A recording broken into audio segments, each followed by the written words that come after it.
Thousands of accidents happen across the country. We see it every day. These families' lives will be changed in an instant. We fight for these families as if they were our own. We've become America's largest injury law firm by winning cases just like these. If you've been injured in a car accident, call us. Injured? Dial Pound Law or visit forthepeople.com for an office near you.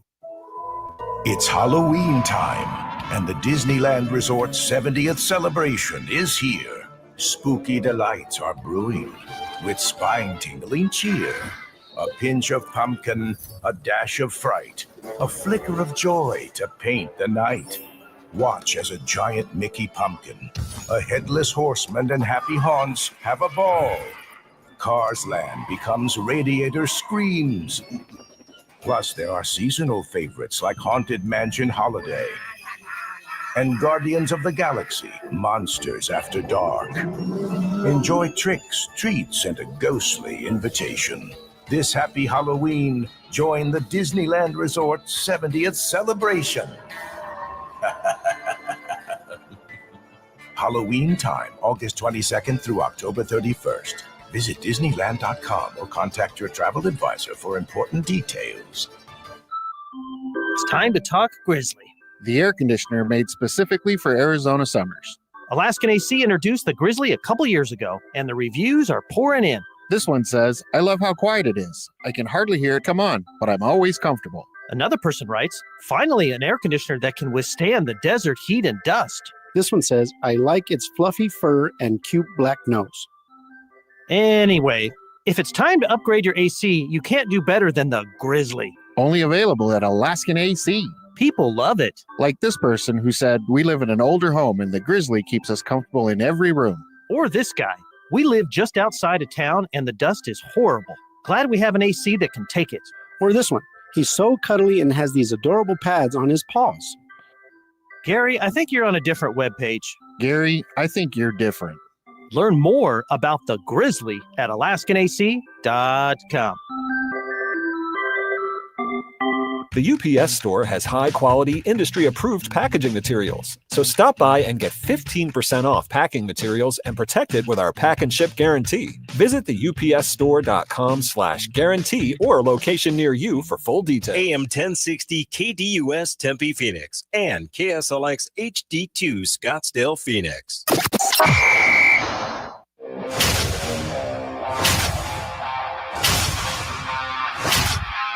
It's the lunch break.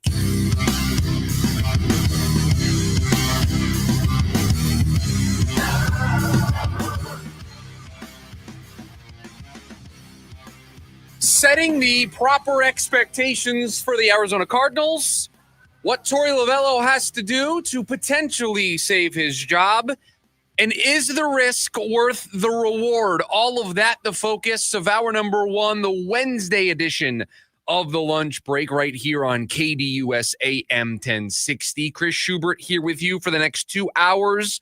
Producer Evan is behind the glass. He's taking your phone calls. 480-864-1060 is the way for you to join us here today on the program. You can also join us over on the KDUS AM 1060 YouTube channel, where we've got the live stream going over there, the video version of the show. And I want to start today. Normally, it's a recap. Normally, it's a breakdown of the action from last night. Normally, this would be where we would talk about the Diamondbacks. Not today. We're going to do something a little different today, because today's daily special is all about expectations and disappointment. Time for our top story of the day. It's the Daily Special. The last basketball season for the Phoenix Suns was a disappointment. This baseball season for the Arizona Diamondbacks has been a disappointment. Not just because of the results, but because of the expectations that were put on both of those teams. Your level of disappointment in the way a sports season goes is a direct reflection of the expectations that you put on said season. I had a good friend very early on in my career. We were working together, and he shared a quote with me, and I don't know where he got it from, but it's stuck with me since I heard him say it. Expectations minus reality equals disappointment. You set expectations for a ball club, a football team, a basketball squad, and then reality happens. The season plays out.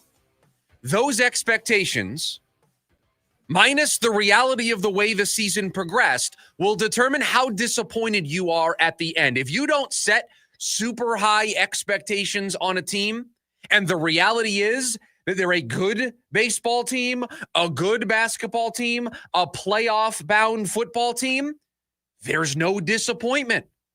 There's anything but disappointment. But if you think a baseball team's going to be able to keep pace with the Los Angeles Dodgers, if you think a baseball team's going to be able to win 90-plus games and be buyers at the deadline, and instead sold off all of their major pieces, and we're left wondering what the next 2 months are going to look like, yeah, you're very disappointed. So why am I starting with that today? Because yesterday on the program, I said something, I put a take out there, and I want to follow up on it today.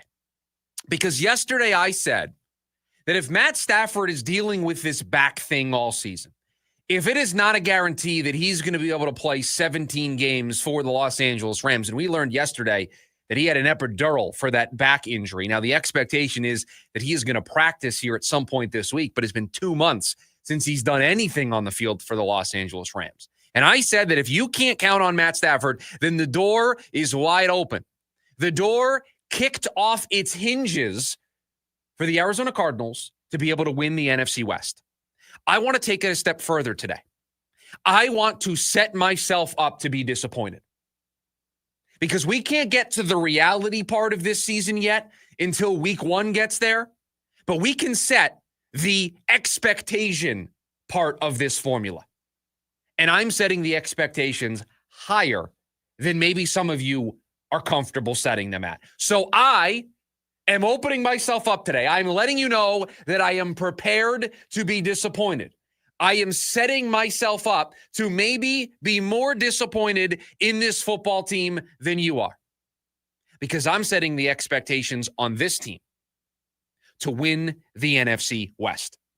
I am setting the expectation on this football squad, who all we've talked about all offseason long is how stable of an organization they've been, how there's continuity on their offense. There's continuity in their coaching staff. They've beefed up the defensive side of the ball. There's talent all over the field. The first depth chart gets released yesterday or 2 days ago, and there's no holes. Everything's where it should be. The stability of the organization is there. So what comes with that? What comes with all of those things? You betcha, a ton of expectations. Don't shy away from setting expectations on this football team. This GM and this head coach were brought here for this specific moment. This GM, this coach were brought here and put together a plan, put together a formula that has played out over the previous 2 seasons, I think, exactly how they designed it. Year 1 to be a cleanup year, year 2 to get the arrow trending upward, and for year 3 to be the breakthrough. Well, then if year 3 is going to be the breakthrough, then I'm going to set those expectations accordingly. And I'm going to set the sights. I am going to set the expectations higher than they've been in what? The last half decade? Maybe longer? This team has a golden chance, a golden opportunity to not only make the playoffs, but to win this division and host a home playoff game. There is no reason to think that they can't do that. We're going to start today here on the program. It's how we're going to open hour number 2. We're going to spend the next couple of weeks each day on the show. We're going to power rank where each team stands at different position groups. We're going to rank them 1 through 4. You want to be number 1. You don't want to be number 4. And it's just going to be like golf. You're going to get, if you're the team ranked number 1, you're going to get 1 point. If you're the team ranked 4th, you're going to get 4 points. Lowest score wins. We're going to do the exercise. And at the end, everybody's going to have a number.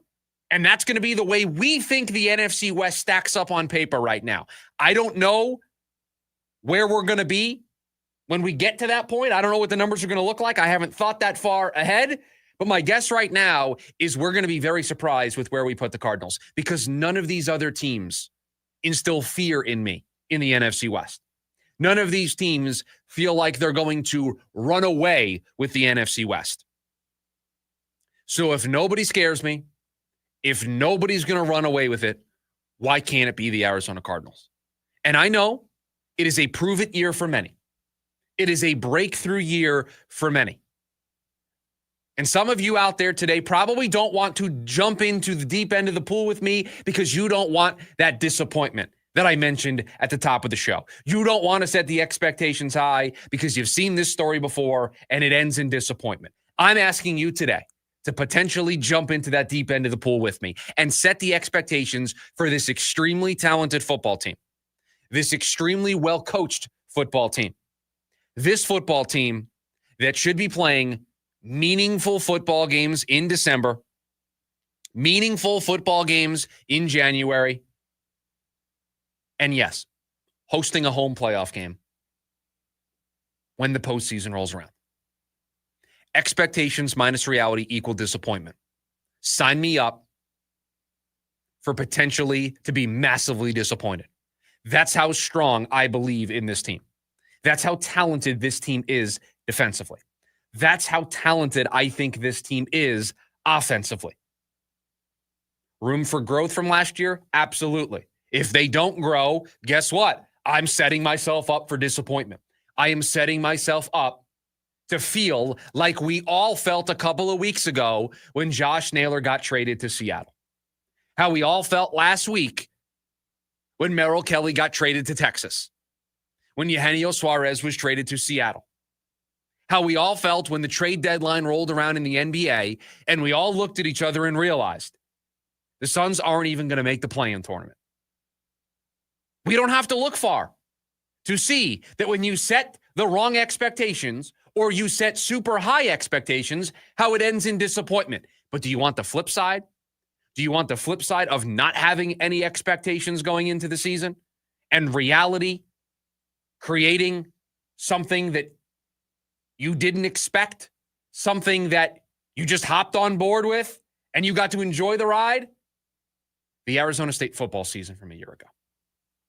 An Arizona State team that you didn't put expectations of going to the Big 12 championship. You didn't put expectations of them winning the Big 12. You didn't have expectations of them going to the college football playoff, almost beating Texas in the college football playoff. So even though they lost, even though they didn't make it to the next round of the college football playoff, you couldn't help but have been proud and excited to have been on that journey because there were no expectations. But use them as an example, right? There was no expectations last year. Now they're going in. Coaches poll comes out, they're 11th in the country. It's now they have to be good. I'm worried about you, producer Evan. You sound like the ice cream really got to you. Yeah, it did. You sound now. It's funny because the first thing you said to me this morning when you walked into the building, you're like, I feel so much better, but I just don't have a voice. I sound horrible. You sound like you have a disease that you're going to spread to the entire building. It really does sound like that. It sounds like you're going through it today. So I honestly, when you turned the microphone on, I did not anticipate you joining the program today with how terrible that you sounded in the morning meeting. I thought you were going to rest your voice. So just monitor it because I don't want you losing it for the rest of the week. It's Wednesday. Well, I figured, if I take my breaks here, I got to get through buy or sell. We got a list in hour number 2. Right, we that's got what I'm leftovers. saying. Pace yourself. Not here in segment number 1. You don't need to be providing the super hot takes in segment number 1. You've got a lot of work that you got to do later on in the program. There are so many people out there that are concerned probably for me with the way that you sound. But you said to me this morning that you feel better.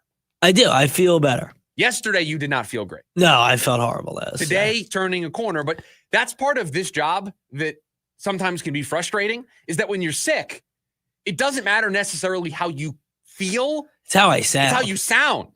And if you sound sick, even though you're not actually sick, the whole thing just kind of crumbles. I feel like I am definitely turning a corner in this thing. Last night was probably the best sleep I got in a little bit. Okay. But I woke up this morning and immediately was like, I'm going to sound really bad. We'll fight through it. We'll fight through it for the next 2 hours here on the program. I didn't hear anything that you said. I think you mentioned that ASU was like 11th in the coaches poll or something. I did. All I said was, use ASU as kind of the description of last year they had no expectations. Similar to the Cardinals. The Cardinals didn't make the noise that ASU made, but now ASU has kind of ramped up their process to have these massive expectations. Why aren't the Cardinals in the same boat? Yeah, and it's the reason why we say all the time with ASU, you got to win because the expectations are being attached to you. And if the reality doesn't match those expectations, that's where the disappointment rolls in. And again, ASU had way more success last year than the Cardinals did, but the Cardinals came out of their bye 6-4 in prime position to win the NFC West, go to the postseason, host the home playoff game, and they failed. Now, it doesn't make the whole season a failure because, again, the expectations when we started the season were, hey, can you play meaningful competitive games in the second half of the season? And they did that. They checked that box. I'm upping the bet. I'm upping the ante. I'm raising the stakes. Now the expectations are you got to make the playoffs. The expectations are you should win this division.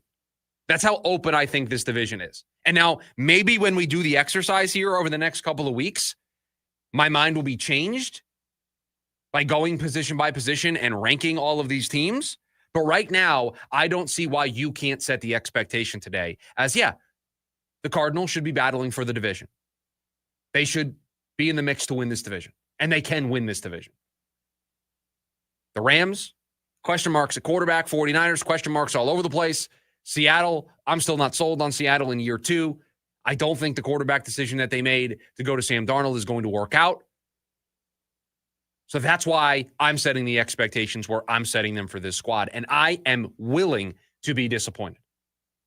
Because at some point, a franchise, a program in ASU's case, they move into this next tier where they have a run of success, right? Where the expectations need to be sky high. What is the expectation in Kansas City every single year? It's to win a championship. When Tom Brady was at his peak, when he got there, the New England Patriots were not the standard bearer of football. They were not the dynasty that we ended up seeing. But over time, Brady and the way that they played and the results that they put in set the bar high to where it is Super Bowl or bust. And so when you lose in the first round of the AFC playoffs or you lose in the AFC championship game, you get bounced in the postseason. Yes, that season then becomes a disappointment. The Cardinals are not there yet, but that's the place they want to be, where you are constantly setting the expectations high. You're the New York Yankees. Every year it's, we are supposed to win a World Series. That's where you want to embrace that greatness. You got to get there. Well, the first step is embracing a year like this and saying, go make the playoffs. Go win the division. That's what you're supposed to do. 480-864-1060 is the phone number for you to join us here today on the program. When we come back, if his job is on the line, what does Torey Lovello need to do in order to save it? That's next on the lunch break. KDUS, AM 1060. James Out West, your home for sports down here in the desert. Join James and Pat the Stat Guy as they recap the weekend and dive deep into the numbers for the NFL, NBA, college sports, and more. That's 5 seasons of 1,200 yards. Player stats, team numbers, and contracts are just the start of the discussion for James and Pat. He started 815 career games. He threw 749 complete games. There's no hiding when it comes to stats. It's James Out West every Monday night from 6 to 7 p.m. right here on KDUS AM 1060 and on the KDUS 1060 app. Class is back in session, and so is Phoenix Rising. Celebrate the start of the school year on Saturday, August 23rd at 7:30 p.m. as Phoenix Rising takes on Colorado Springs in the back-to-school match. It's a night for students, families, and fans of all ages to come together and kick off the new season in style. Tickets start at just $15. Grab yours now at phxrisingfc.com. New school year, same rising energy.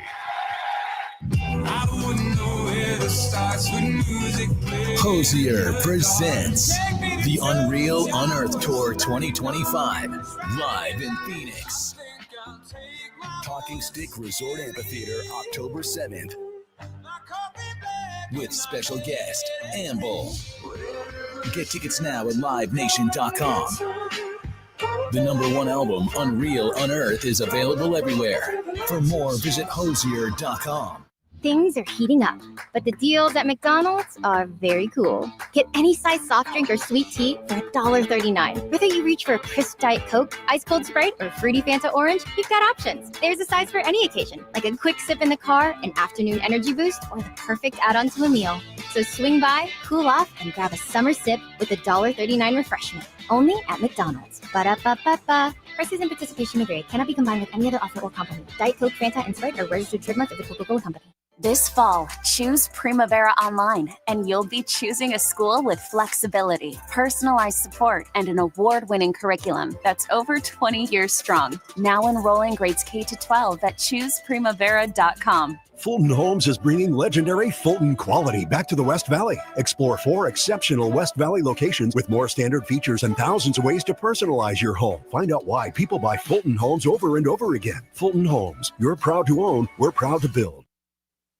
Jim Rome here with your Rome Report. The NFL's most ridiculous quarterback room just took another hit. You know the old saying, if you have 4 quarterbacks, you don't have one. That, of course, is the Cleveland Browns. No, check that. Make that 5 with the signing of Tyler Huntley. What's it say about Joe Flacco, Kenny Pickett, Dylan Gabriel, and Shedeur Sanders that the healthiest of the bunch is a 40-year-old man? Never mind assessing what these dudes might be able to do on Sundays. They can't even stay on the practice field. Pickett and Gabriel have both been limited with hamstring tightness, and Sanders has experienced arm soreness. And given how few reps he's had, I didn't even know that was possible. But have no fear, QB5, Tyler Huntley is here. How long before they roll the creep Deshaun Watson out there in his wheelchair and see attempts to come back from his shredded Achilles? Teddy Bridgewater just signed with Tampa Bay because he probably took one look at this situation and said, oh, hell no. The Browns fans deserve so much better, but the Browns organization is getting exactly what it deserves. I'm Jim Rome.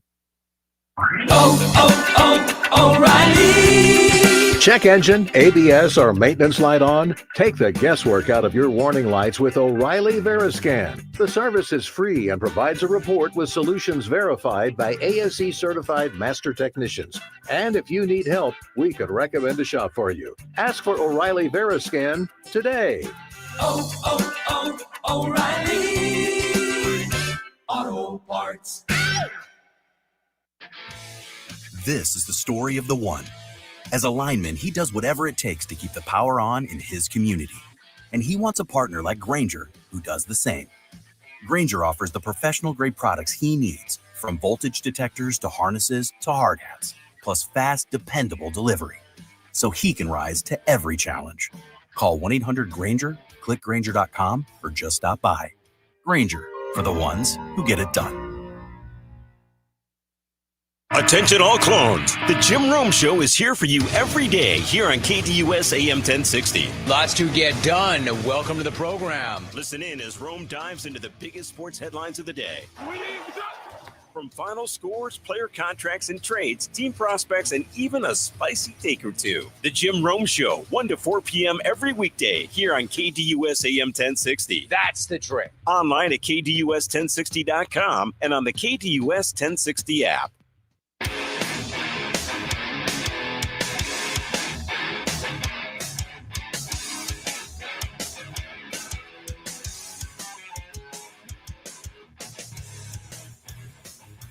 Diamondbacks fell last night to the San Diego Padres in extra innings. Gave up, a 5 spot in the loss?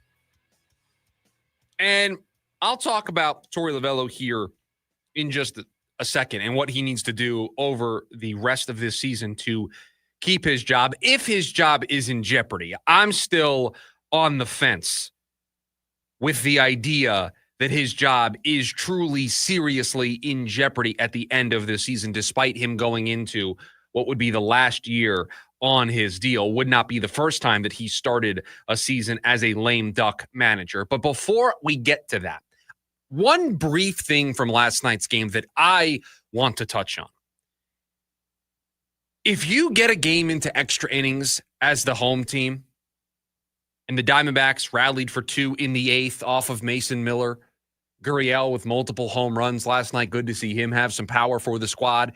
When you force things into extras, I think we need to be more critical of teams when if they throw a scoreless top half of the 10th inning, they don't walk it off in the bottom of the 10th. We need to be more critical of those opportunities being missed. You don't need to get a hit to win a baseball game if you keep a team scoreless in the top part of the inning. You get the runner on second base. This is the one rare time where if you wanted to consider bunting, I could get on board with the idea. Again, I'm a huge nerd. I do not like the idea of giving away outs. The analytics say you don't bunt. You don't give away free outs.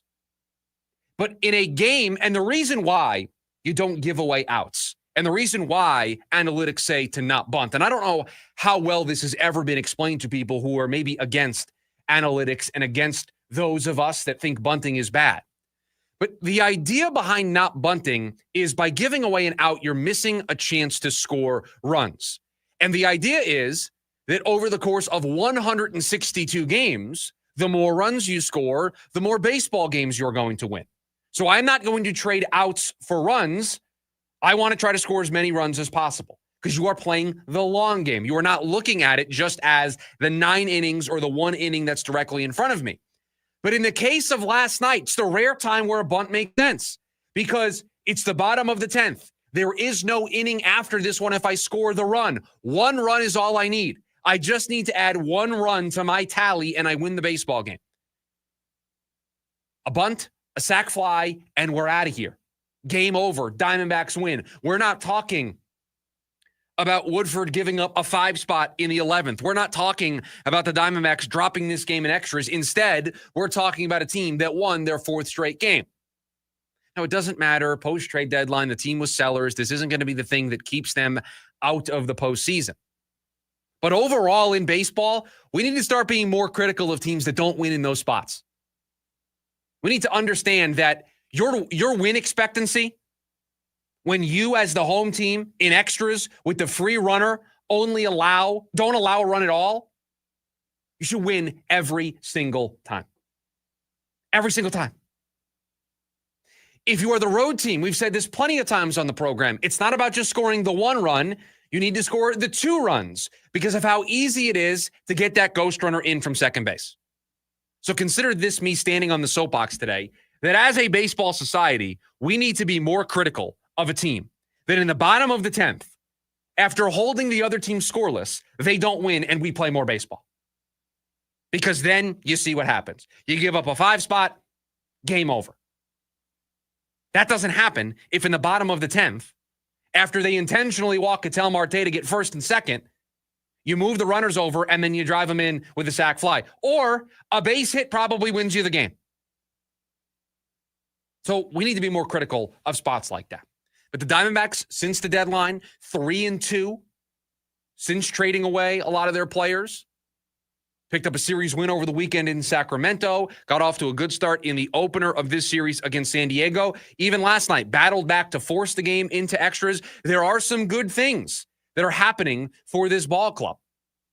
And so that wanted me to kind of refocus things for Torey Lavello, because it was producer Evan yesterday who asked the buy or sell of, will the Diamondbacks have a better winning percentage in the post-trade deadline phase of the season than they did before the trade deadline? And there's sample size problems with that. But overall, I bought the idea that they were going to be better because I think they were going to be more freed up.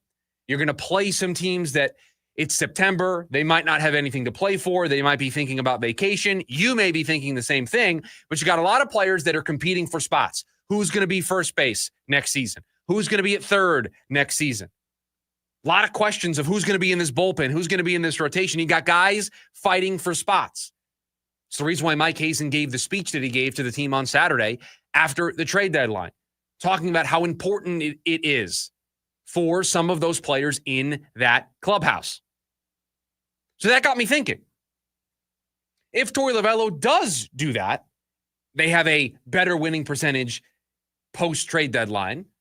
Is that going to quiet all of the noise about him returning as manager next season? What does he have to do to maybe quiet that noise down? Because that noise still exists. There is blame all over the place, and many think that one of the reasons why this team did not meet expectations, that's our buzzword today on the program, is because of Torey Lavello. Now, I am not somebody that really ever entertained that. I pushed back against it early in the season. Then the injuries started to pile up, and I don't know how much you can rest at the feet of Torey Lovullo. I think if we did a top 5 list of the things that went wrong for the Diamondbacks this season, and I think we may have done this, I wouldn't put Torey on the list. He wouldn't make the top 5. He would be an HM. Some of the bullpen decisions, some of the lineup decisions might make it on the list as a honorable mention, but not one of the top 5 reasons why the Diamondback season sunk the way that it did. So I don't necessarily need to see a certain winning percentage or a certain number of wins or a certain record when this is all said and done to say Torey Lovullo deserves to be back, because many of you are not going to take September seriously. Many are going to look at September and say, doesn't matter. You're playing teams that don't care in most cases, teams that are already eliminated from the postseason. So who gives a rip if you have a fantastic September and that's the lasting image going into the offseason? What does it matter if you win 15 games in the month of September, 20 games in the month of September? Who cares if you go on a 10-game, 12-game winning streak in the month of September? Everybody is going to look for an excuse or a reason to write that off. And largely, I tend to agree. Don't buy into what bad teams do to end the season in September. Don't buy into what bad teams do the final couple weeks of the NFL season when players are being rested across the league. It's just not true to reality. It's not true to form. So to me, I continue to look at Torey Lovullo through this lens. Has he lost the clubhouse? It's a hard thing to gauge. Even if you were a fly on the wall every single day, you got to be in that clubhouse at all times.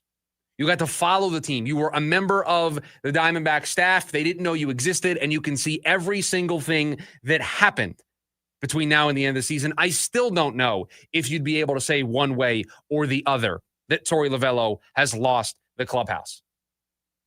Is the team battling? Is the team fighting? Those are the things you're kind of looking for on a night in and night out basis.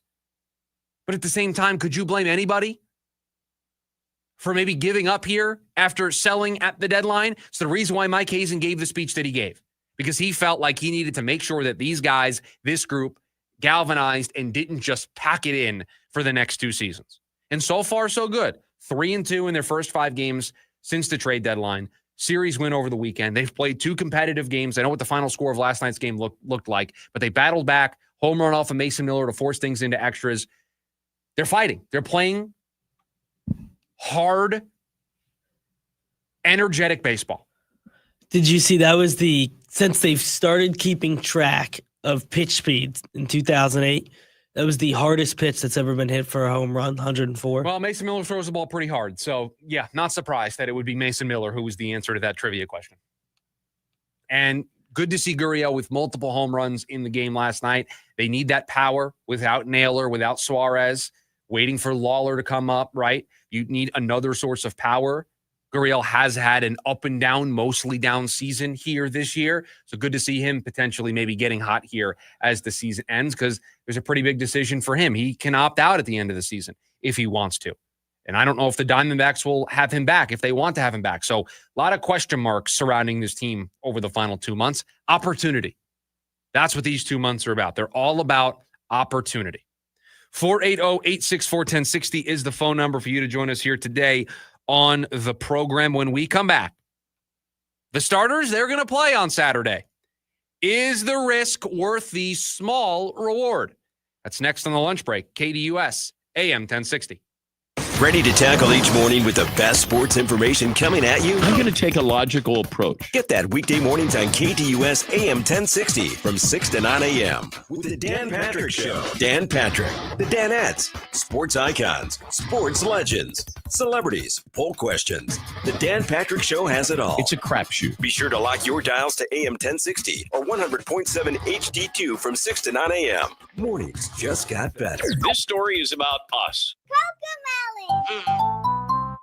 Make memories you'll cherish for years to come. Join Miss Appleberry, JJ, Cody, Nina, and Cece for a lively Melon Patch musical adventure in this exciting interactive live show. Saturday, October 4th and Sunday, October 5th at the Arizona State Fair.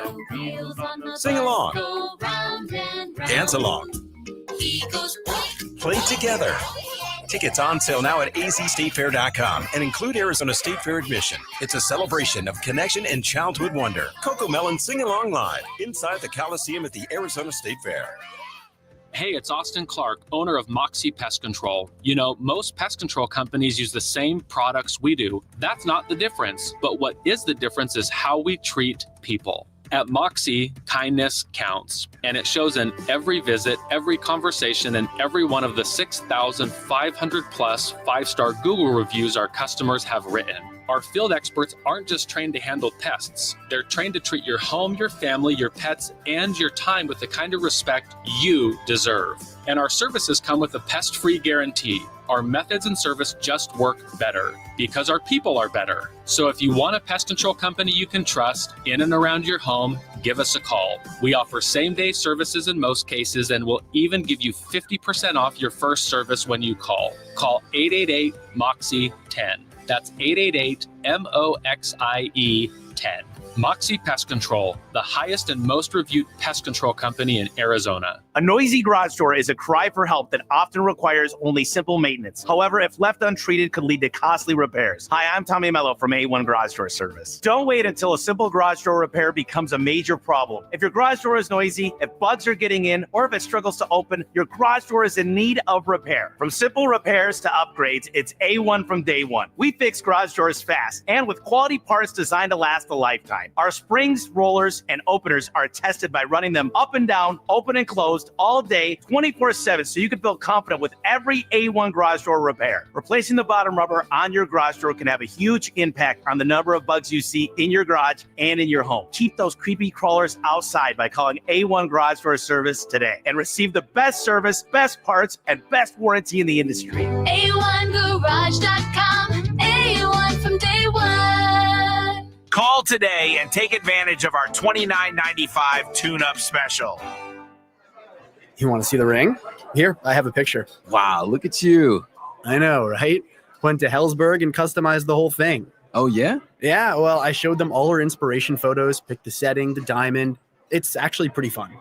Now for the real hard part, asking her. Well, congrats, buddy. Ring looks awesome. Start your story with Hellsberg. Designed with care and craft since 1915. Shop in store or at hellsberg.com. Join in on the Sports Zoo on your ride home from work with Dave Rooster Bierstein. Join Rooster as he lays down what's happening around sports and makes it clear what's on his mind. Oh my. Catch the day's craziest stories and some of the latest numbers from the sports books across the valley. The Sports Zoo with Dave Rooster Bierstein. Yeah, I think that's kind of a wild option. Weekdays 5 to 6 p.m. on KDUS AM 1060 and on the KDUS 1060 app.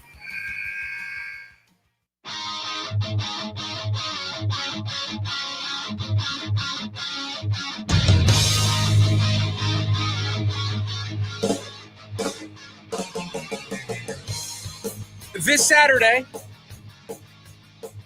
the Arizona Cardinals will play their first preseason game of 2025, moving us one step closer to the start of the NFL season. And unlike the last couple of seasons for the Arizona Cardinals, their starters, as Jonathan Gannon mentioned yesterday, we briefly touched on this during the leftovers. The starters are going to participate. How much? That is a question that still remains to be answered. But the starters, including the quarterback, will see the field this Saturday. A change from the way the Cardinals have done things over the last couple of seasons. Now, that leads me to ask a whole bunch of questions. Why they decided to make the change, what they think the benefit is to getting the starters in there, getting them action after the last 2 years, not really doing a whole lot of that, especially with the quarterback. And more importantly, The biggest question that stands out to me, is it worth it? Is the risk worth the small reward? Because I don't think a preseason game and the reps in a preseason game can be viewed as anything larger than a small reward. And that small reward is ramping these guys up. That small reward is getting them game reps or game-like reps.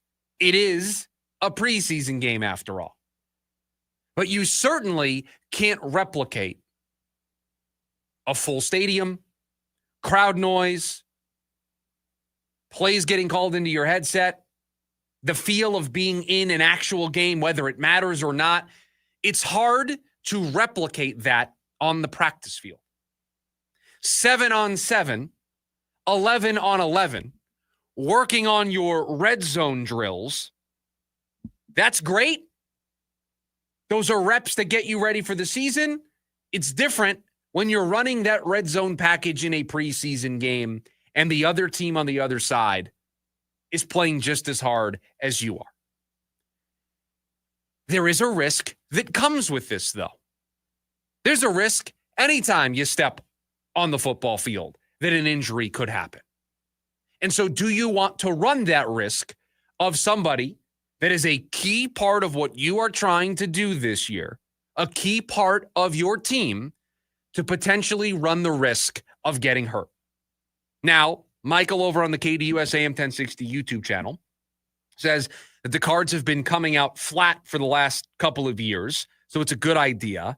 And then if the Chiefs do it, then it must be worth it. Every team's going to do this differently. Every team's going to have a different feel. The Bengals are getting their starters into preseason. The Cardinals now are jumping into that fray. The Chiefs are playing their starters over the weekend in Saturday's game against the Cardinals. More teams are starting to get back to using their starters to at least some degree in preseason. Now, where I'll push back is I don't, and maybe a coach can sit across from me who works in the game and has been coaching the game at a super high level for many years and tell me all the reasons why I'm wrong. Because I may be wrong about this. But I don't know if Kyler Murray and company on offense go out there for one series on Saturday, if that's going to help them be less flat when we get to week one of the regular season. Maybe I'm wrong. Maybe that one series, if that's all it is this weekend, that one series could help them. Because here's what I do know. That third preseason game, starters aren't playing. That last preseason game on the calendar, nobody plays their starters. So you're getting two preseason games to ramp up, right? What do we think the Cardinals are going to do this weekend? It's not going to be a full quarter. It's not going to be a full half. It may not even be 2 or 3 series. It may be one time, go out there, run a series, you're done. Is that really going to shake off the rust and get this team ready to go for week one to not be flat?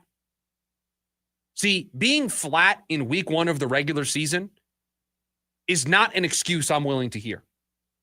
You should be the most prepared for your week one opponent. It's the most preparation time that you're able to get for an opponent in the entirety of your season.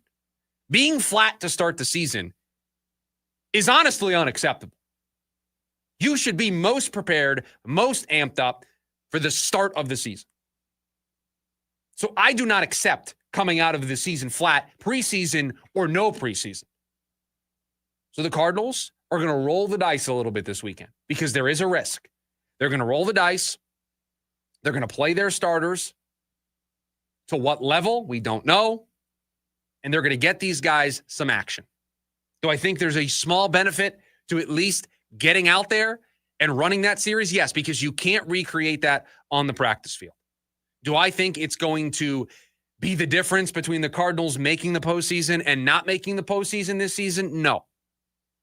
I think it is a coach that tried it one way for his first couple of years and now wants to try something different.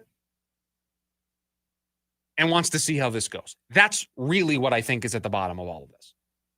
480-864-1060 is the phone number for you to join us here today on the program. When we come back, wrapping up hour number one here on the show, buy or sell, the hottest takes in sports talk radio. Producer Evan has them. I am buying or selling those takes when we come back. We'll do it next. It's the lunch break, KDUS, AM 1060. The Varsity Sports Show with Vince D'Alessio is your hub for everything high school and college sports. Join Vince and friends as they give you the full picture on student athletes and where they're heading. Live interviews with coaches across the valley. Asking some of the tough questions. Varsity recaps and in-depth interviews with tomorrow's sports stars. The Varsity Sports Show with Vince D'Alessio. Live every Saturday morning from 9 to 11 a.m. here on KDUS AM 1060 and on the KDUS 1060 app. Breaking Benjamin. And 3 Days Grace. Live. October 8th at Desert Diamond Arena with special guest Return to Dust. Get tickets now at livenation.com. Don't miss Breaking Benjamin and 3 Days Grace, presented by the Big Red Radio. Hi, I'm Brian, your friend and jeweler here at Shane Company.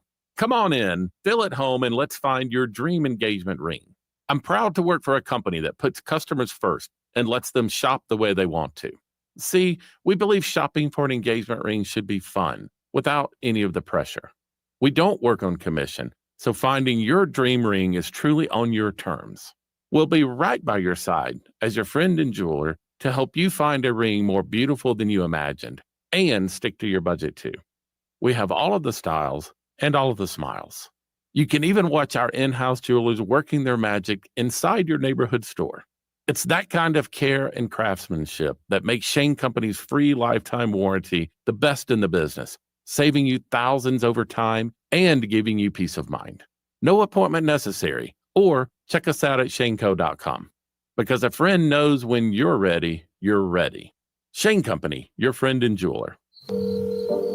Global Credit Union, how can I help you? It's one of those voice prompts. Representative! Good morning. How can I help? Wait, is this a real person? It's 2 a.m. We're here to help members 24 hours a day, 7 days a week, 365 days a year. Impossible. At Global, possible. Learn more at globalcu.org. Global Credit Union, your world of financial possibilities. James Out West, your home for sports down here in the desert. Join James and Pat the Stat Guy as they recap the weekend and dive deep into the numbers for the NFL, NBA, college sports, and more. That's 5 seasons of 1,200 yards. Player stats, team numbers, and contracts are just the start of the discussion for James and Pat. He started 815 career games. He threw 749 complete games. There's no hiding when it comes to stats. It's James Out West every Monday night from 6 to 7 p.m. right here on KDUS AM 1060 and on the KDUS 1060 app.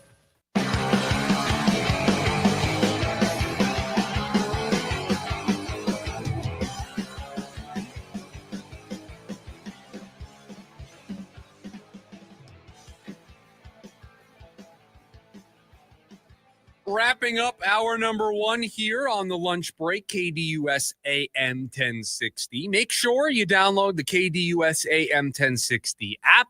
You can also stream the program over on KDUS1060.com. And while you're over there, you can listen for your chance to win 4 tickets to the Diamondbacks when they take on the Colorado Rockies Saturday, August 9th at Chase Field. Force strong at Chase Field over the weekend. The first 20,000 fans at the game on Saturday get a Corbin Carroll Rebel Pilot Bobble courtesy of Cox. We've got your chance to win 4 tickets over on the KDUS AM 1060 app or KDUS1060.com if you're streaming us there. Tickets are also on sale at dbacks.com/SGT. We bring in the still under the weather.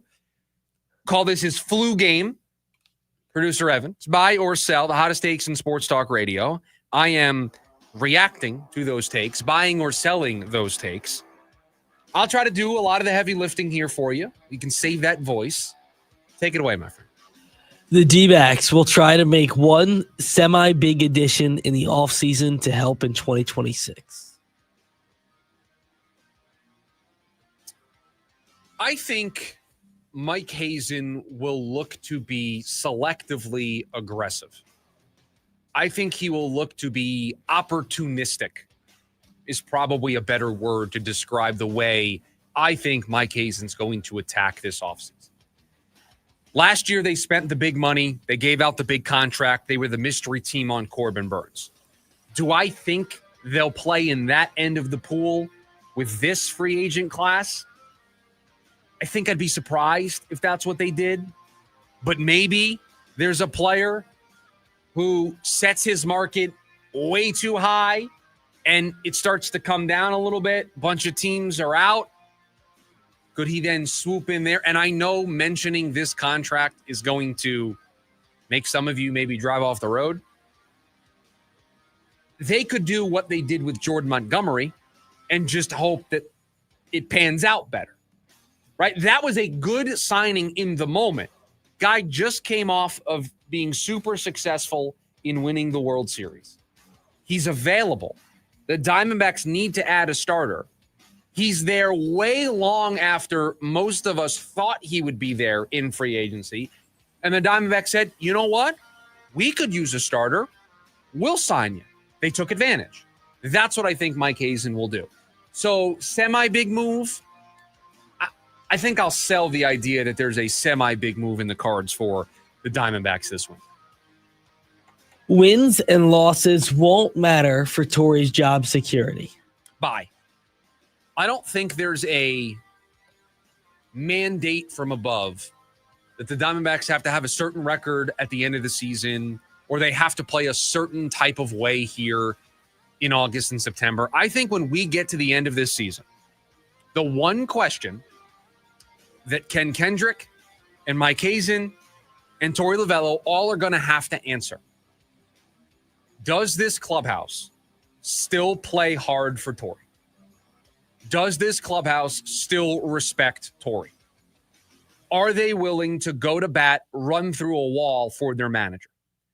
If that answer is yes, I think Torey's back at the beginning of next season. If the answer is no, then I think Torey's gone for next season. So pay attention very closely over the final 2 months to see how hard the Diamondbacks play, to see if those little mistakes that have been popping up all throughout the course of the season, if they start to get worse and worse here, and ask yourself at the end of the season.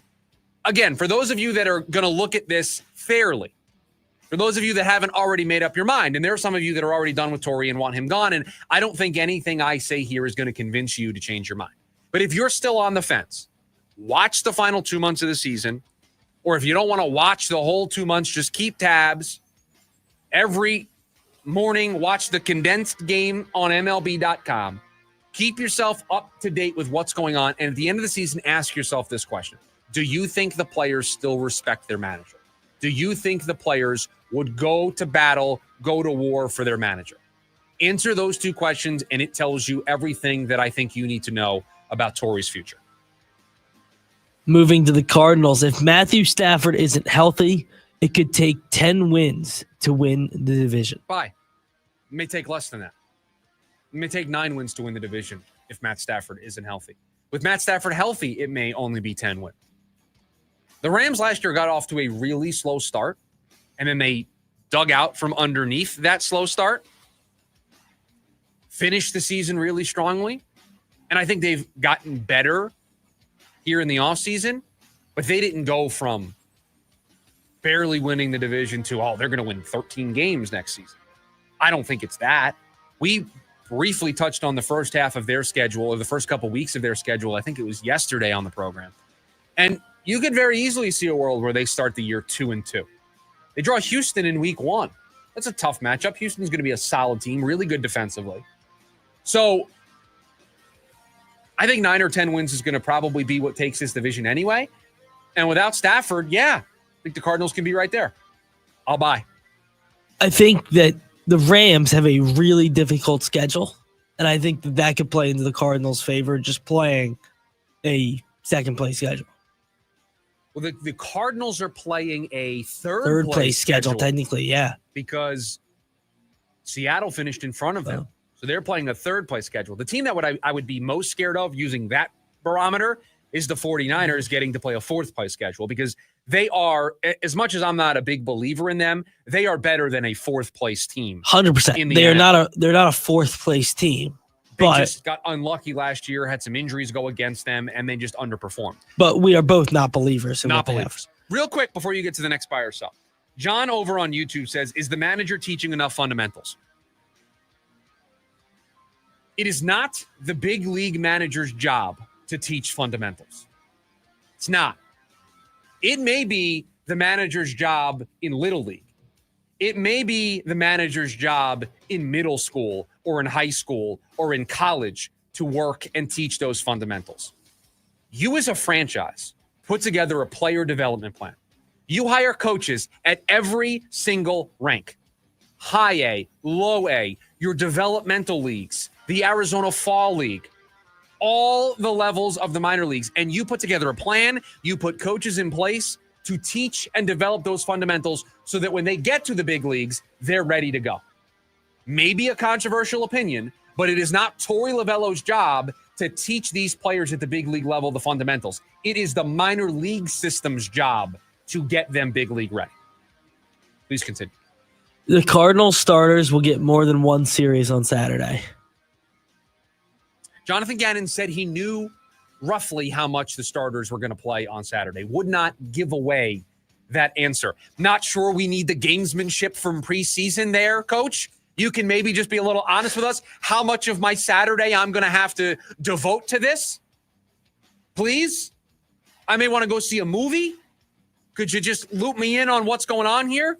It doesn't matter what happens, but head coach is always going to be a head coach, right? Always. I think it'll just be one series. So you're going to sell that? I will sell the take. Did you see the report? Zach Taylor says, looking like the starters are going to play the entire first quarter.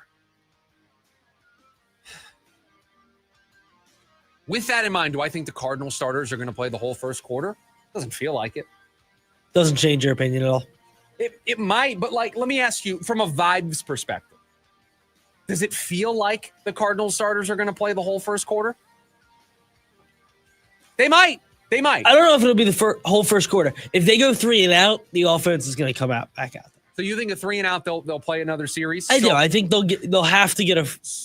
So more than the number of series, you think it's a number of plays? Yeah. So if they go on a somewhat extensive drive, they can be done. 7-8 plays and it ends in a field goal. Are you done at that point? I think they can be done. You are, right? So all right, I can see your opinion on this. That if they go 3 and out, they may get a second series. I don't think they'll go 3 and out. Can you imagine the takes that I'm going to have to field on Monday if the offense goes 3 and out in their first series in a preseason? The Chiefs' defense was good. If they're playing the starters, they might go 3 and out. It's the defense wins early in preseason. That's just how it works. I would agree. So maybe a couple series. All right, I'll buy.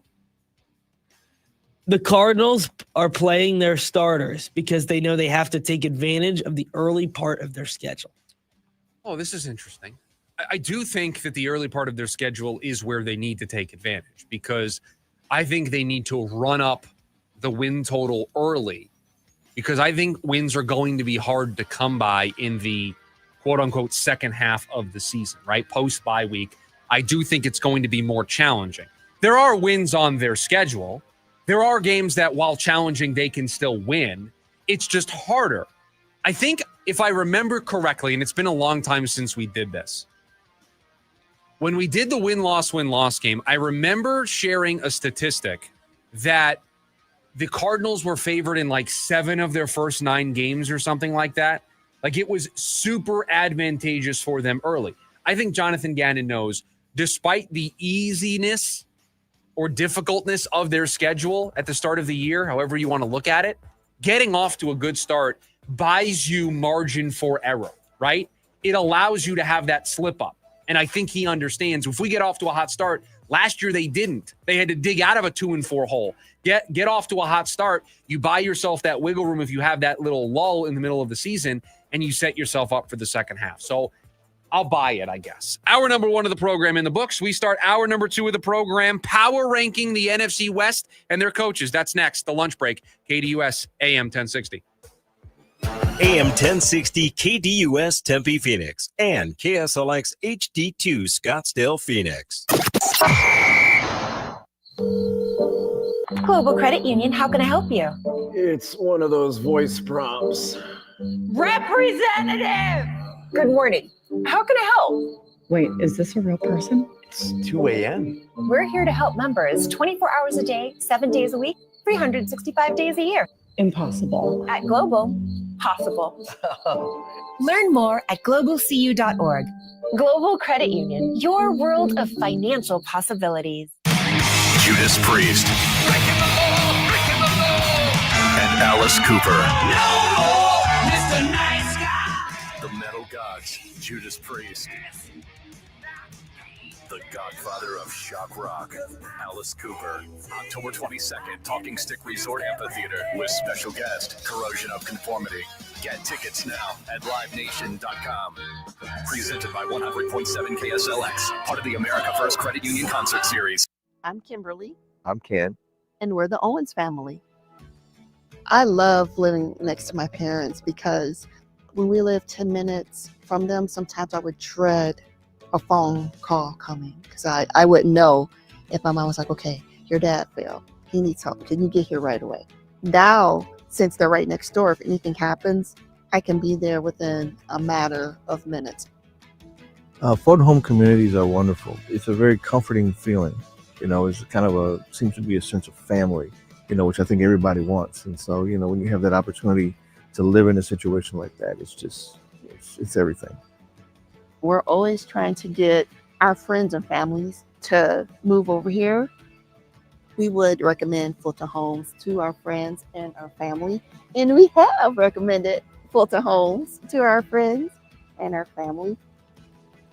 Fulton Homes. You're proud to own, we're proud to build. One night, 2 incredible bands, Fuel.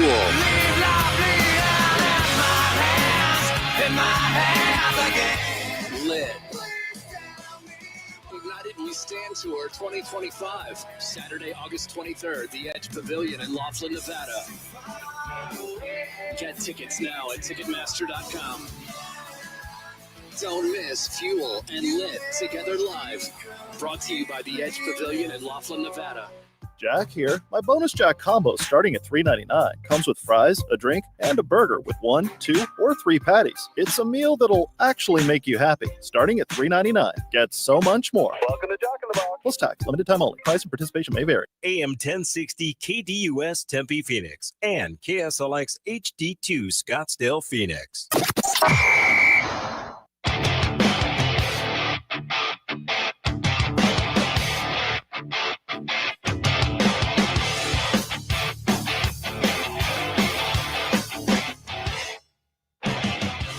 Hour number 2 of the lunch break here on KDUS AM 1060. Appreciate you making us a part of your day. Middle of the week. Feels like the middle of the week today. Feels like a Wednesday. Sometimes a day just feels like the day that it is. Today feels like a Wednesday. Can't believe we've got 2 more days after this, but it is football season right around the corner, so we're getting excited here for everything football on KDUS AM 1060. And I'm very excited about this, I guess, project that we'll be working on the air for the next couple of weeks. And I thought about this on the drive in this morning, that let's just go through the NFC West position by position, and let's rank the teams 1 through 4. You finish first in a group, you get 1 point. You finish last, you get 4 points. And when everything's all said and done, you'll have a number associated with you. And like in golf, you want the lowest number possible. That means you had more positions ranked in the 1 and 2 spots. And that could at least give us a framework before we make our predictions. So every day, however long it takes, on both sides of the ball, we may have to double up here at some point, because I only decided to start doing this today, but maybe we'll have enough time before the start of the season. We're going to start with the coaching. Now, Producer Evan, we did not have a pre-show meeting about this. Do you want to also have a top 4? I do have a top 4. So then how do we want to handle this? Do we want to take the aggregate position for both of these teams? Like if I have a team number 1 and you have a team number 2, do we add their points together and then divide by 2 and say they have 1.5 points, and then we see where the chips stand? That may be the best way to do this. That's probably the way to do it. Okay. So I've got my 4. You've got your 4. This is going to require some math, which is always going to be fun. And maybe we can convince one another to change our mind. I'll start. We're going to do a top 5 list coming up here in about 10 minutes from now about the starters we're most excited to see in the preseason. I will share my list 1 through 4. I'll just rattle them off, and then we can talk about them and go whatever direction we want to go in. I have the Rams at number 1. I have the 49ers at number 2. I have the Cardinals at number 3. And I have the Seahawks at number 4. That's the way I see these rankings going into the season from a coaching perspective. So I'm taking into account coordinators. I'm probably putting a heavier weight on the head coach. And the Cardinals being 3rd on this list, I think, is more to say about the Rams and the 49ers and who their head coaches are than it is to say that the Cardinals have the 3rd best coaching staff in their own division. So that's where I see it. Rams 1, 49ers 2, Cardinals 3, Seahawks 4. That's exactly how I have Okay, it. so perfect. So that means after the first run through of this, the Rams have 1 total point. 49ers have 2 total points. Cardinals have 3 total points. The Seahawks have 4 total points. Now, it may be controversial to have the Seahawks last, but I am not a huge fan of Mike Macdonald. I shouldn't say that. I like Mike Macdonald. Thought he was a good defensive coordinator in Baltimore. I thought he had a good first year up there in Seattle. But I'm not ready in year 2 to say that I would take him over Jonathan Gannon. And clearly, the 2 coaches at the top, McVay and Shanahan, are in a tier amongst themselves. No? I think they belong in a tier by themselves. Especially McVay. I think McVay is in a tier, and then probably Shanahan's in the tier right below him. I think over the last couple of years, it would be fair to say that Shanahan has maybe fallen out of being in that elite tier because of the results of the last couple of seasons. There's a very strong, compelling case that Sean McVay's the best coach in football right now. Certainly. I mean, Kevin O'Connell would be a name that people might invoke in that spot. Andy Reid, obviously, his name would come up. John Harbaugh's name would come up. Those would be some of the names that I think we would consider to be the top elite tier of coaching in the NFL. And you could very easily make a case that Sean McVay is the best out of all of those coaches. And there's tons of people that do and would. So that being said, tough draw for the Cardinals to be in a division where you may have the best head coach in all of football. And to me, if you're going to do this correctly, you need to put a heavier weight on the head coach because they're the ultimate decision maker. The buck stops with them. The game plan stops with them. The game management falls on them. The decision to go for it or not to go for it, to kick the field goal, to challenge that play, all of that stuff falls on them. So those coaches, the head coach in particular, has to carry a lot of the weight here. And Jonathan Gannon, as much as I have defended him among rankings that have him outside the top 20 of coaches, I can't put him on the same tier as Kyle Shanahan or as Sean McVay. Do I think he's on his way to potentially being one of the better coaches in football? Yes. And I guarantee you, I can tell you exactly how this is going to go this season. If Jonathan Gannon and the Cardinals find success this year, they're able to win double-digit games, they're able to make the postseason, all of a sudden, everybody's tune is going to change because the breakthrough would have happened. Because, now the results are there. Again, applying the results of the first year against Jonathan Gannon, I think, is a mistake. He had a good year last year as a coach. They've been trending upwards since he got here. I'm buying low on Jonathan Gannon stock because the national media is going to raise the price on Jonathan Gannon stock if they have a successful season. It's why I've defended him all season long and have said over and over and over again that he is better than the 23rd best coach in football. There are probably half the league, and I think we did the exercise, and it was about half. I would take Jonathan Gannon right now after 2 years in the NFL over half the league's current coaches. It's just unfortunate that 2 of the 15 coaches that are in front of him happen to be in his own division and happen to be teams that he's going to see a whole bunch of over the next couple of years, and 2 coaches that he's going to see a whole bunch of over the next couple of years. And the coordinators for Arizona, they do carry some question marks, right?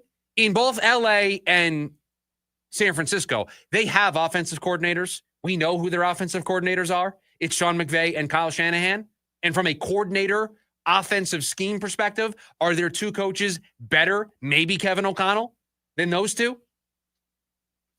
So offensively, you going to take Drew Petzing, or are you going to take Sean McVay coaching an offense? You going to take Kyle Shanahan, or are you going to take Drew Petzing coaching an offense? So kind of a unfair fight for the Cardinals because of how good those 2 coaches are in front of them.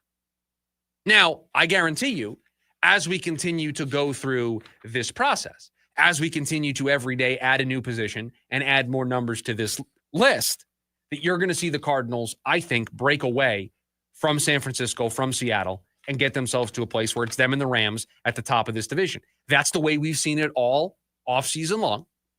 We have viewed this as it's LA and Arizona. There's a bit of a gap. Then there's San Francisco. Then there's Seattle. Will this exercise bear that same fruit? I don't know. But early on, the coaching battle does work against the Cardinals because of how strong those 2 coaches are in front of them.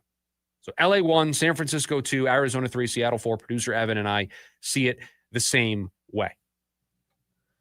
And it's not a knock on what the Cardinals do and the coaching staff that they've brought in. It's you just play in a division where Sean McVay is in, and we've said it with Jonathan Gannon, you can't hold that first year specifically against him, but there is a lot to be proved in the fact of he's never had a roster as talented as this one. What is it going to look like with a roster? There are still a lot of questions. We believe in Jonathan Gannon. That doesn't mean there aren't questions to be asked.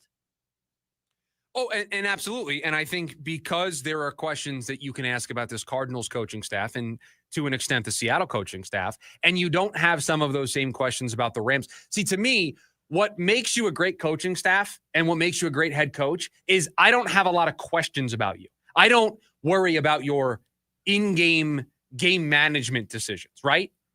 This is the knock that many people have on Dan Campbell. The reason why they won't put Dan Campbell in that elite tier of coaching, or at least move him up tiers in coaching, is because to some, they don't like the way he manages 4th downs. And we are not doing that conversation here today. Let's wait until he makes one of those decisions in the season that you disagree with that I'll defend. But that's when you have something that people will put against you, right?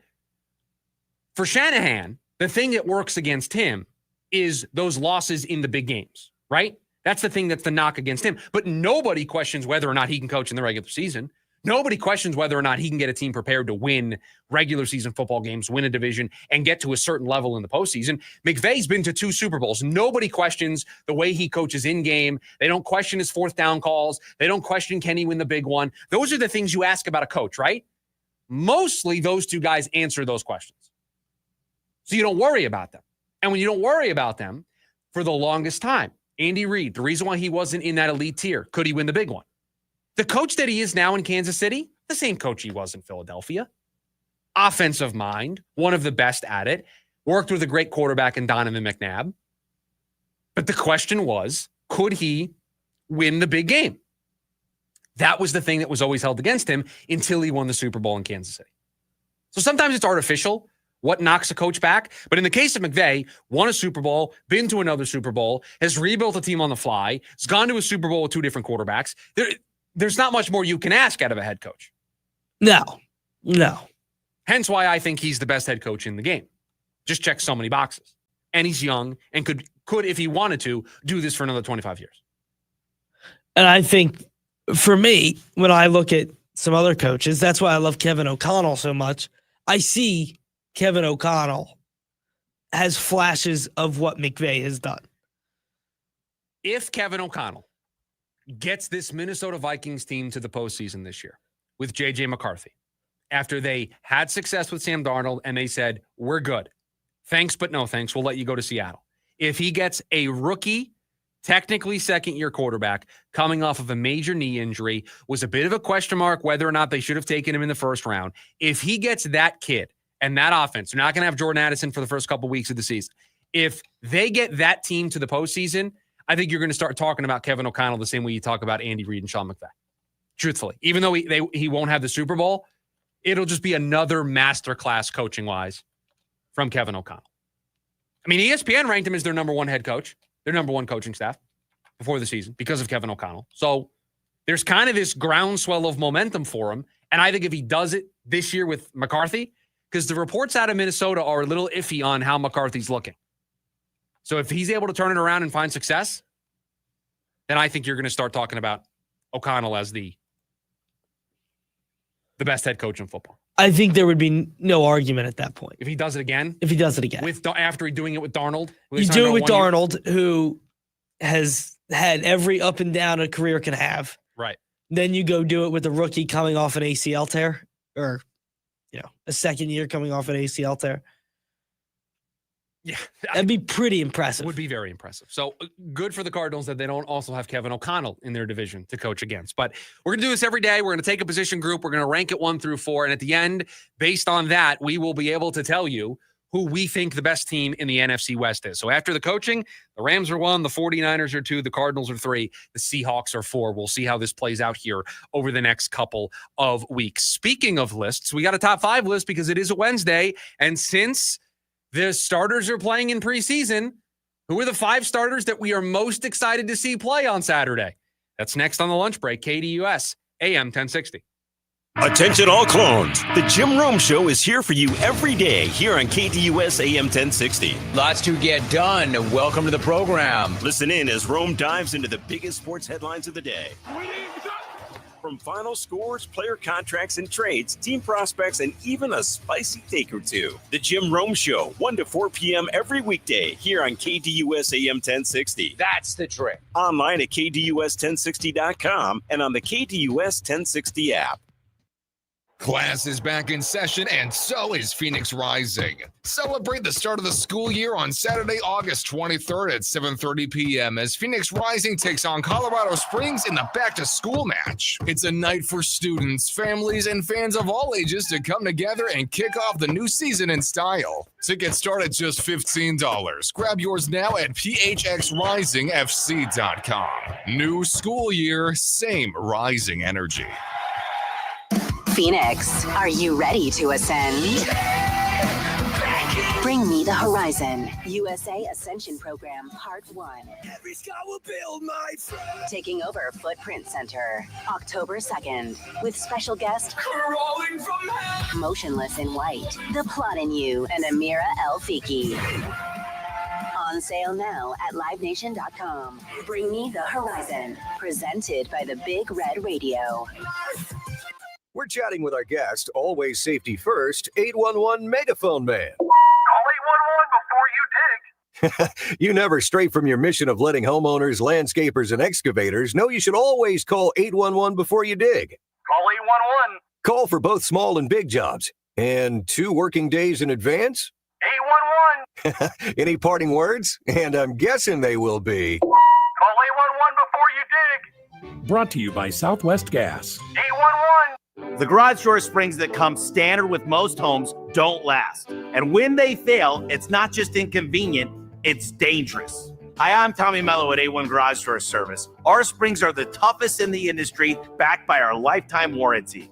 That's right. Fix them once and you're covered for life. Don't risk your family's safety or your peace of mind. Let A1 replace your springs before they become a problem. From repairs to upgrades, it's A1 from day one. A1 from day one. For setters in football, they got a punishing backfield. Najee Harris and rookie Omarion Hampton. They've solidified both tackle spots, giving Justin Herbert the protection he needs. And now the front office is loading up the receiver room. Ladd McConkey brings explosiveness. Keenan Allen back in powder blue. The message is clear. No more wasting Herbert's prime. The AFC West is a gauntlet. Sean Payton in Denver, Vegas with Pete Carroll, and Kansas City. Well, they're Kansas City. For years, LA was the team with all the talent, but no bottom line end results in the playoffs. But that's changing. Harbaugh's influence is already showing. Herbert has weapons, protection, and a system built around him. The roster is more than just playoff caliber. It's playoff ready. And with that, means no more excuses. I'm Dan Patrick, and this is Above the Noise. Tires matter. They're the only part of your vehicle that touches the road. Tread confidently with new tires from Tire Rack. Whether you're looking for expert recommendations or know exactly what you want, Tire Rack makes it really easy. Fast, free shipping, free road hazard protection, convenient installation options, and the best selection of Falken tires. Go to TireRack.com/Dan, see their Falken test results, tire ratings, and reviews, and be sure to check out all the special offers. TireRack.com, the way tire buying should be. Pickleball is the fastest growing court sport in the world, and no one makes playing pickleball safer, more comfortable, and quicker on your feet than Tyrell. Tyrell is the first purpose-built shoe made specifically for playing pickleball. Tyrell shoes are made with the famous Vibram outsole. Remember, Tyrol. If you want to elevate your game, you want to play longer, more comfortably, go to TyrellPickleball.com and experience how Tyrell can help your game while making you look like a real pro.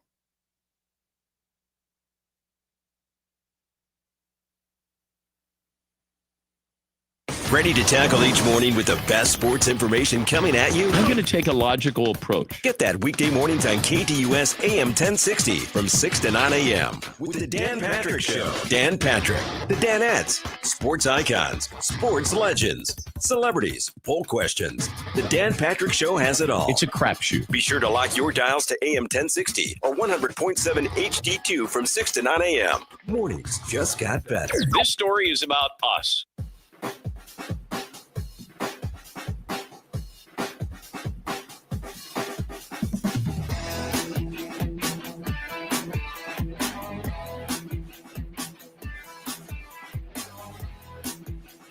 Back here on the lunch break, KDUS AM 1060.